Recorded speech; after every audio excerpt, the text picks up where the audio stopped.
ప్రభునామంన అందరికీ శుభోదయం. ఈరోజు దేవుని వాగ్దానము ఏమనగా, కీర్తనల గ్రంథము 33వ అధ్యాయము 4వ వచనము. యెహోవా వాక్యము యథార్థమైనది, ఆయన చేయునదంతయు నమ్మకమైనది.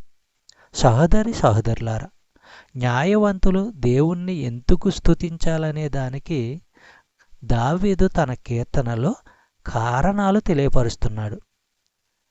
ఆశ్చర్యకరమైన సుందరమైన కార్యాల్లో ఆయన ఉపయోగించిన ఆయన వాక్కు, ఆయన విశ్వసనీయత, నీతి న్యాయాలు, ఆయన కృప, ఆయన బల ప్రభావాలు, తన ఉద్దేశాలన్నిటినీ నెరవేర్చగలిగేందుకు ఆయనకున్న సామర్థ్యం.